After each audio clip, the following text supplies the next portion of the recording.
For my 8th grade project, I chose to build a drawing tutorial application for mobile devices. Here's how I went about it.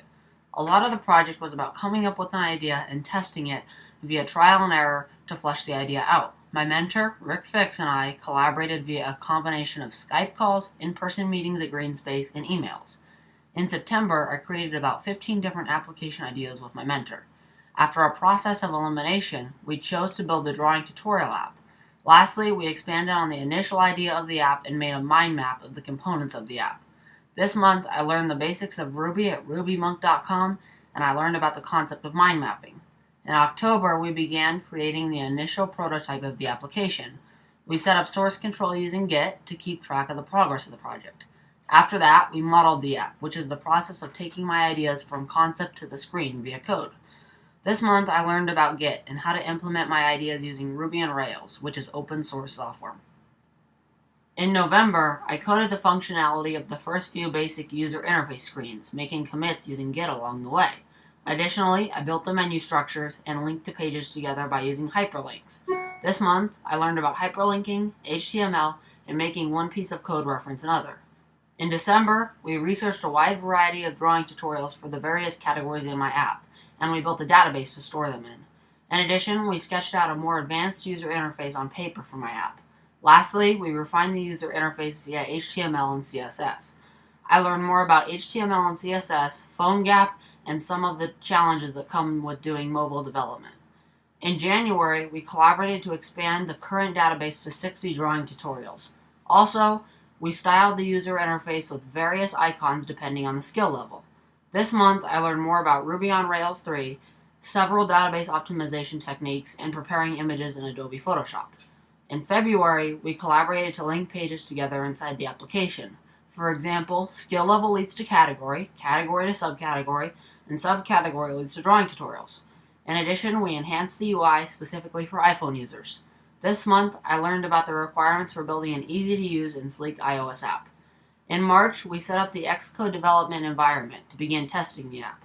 Also, we further stylized the app, such as adjusting the sizes of option bars and adding key pieces of text.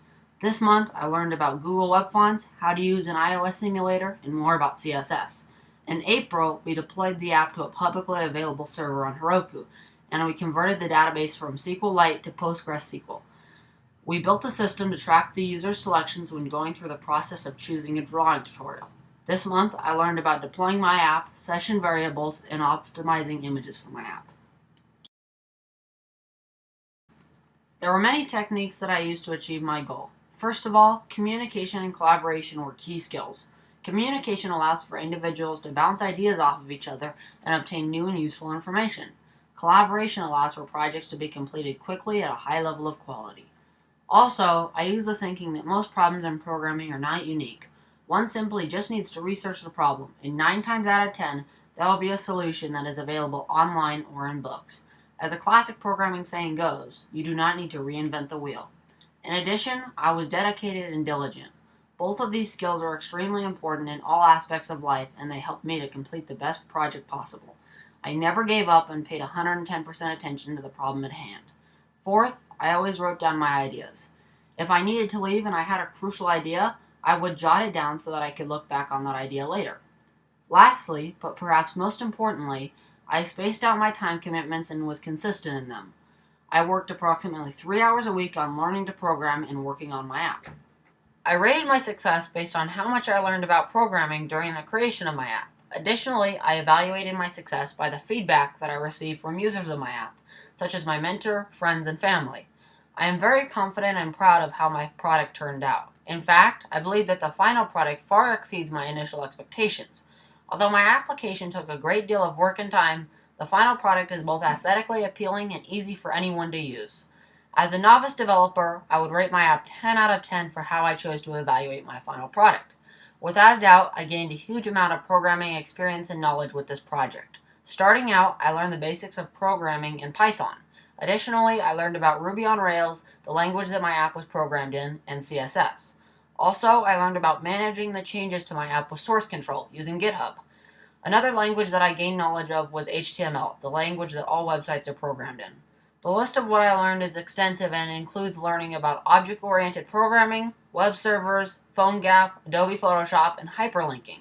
Overall, the feedback that I received from my mentor, friends, and family was extremely positive, and there was very little unfavorable feedback.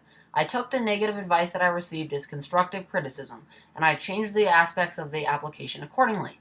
This, in turn, improved the overall quality and usability of my application.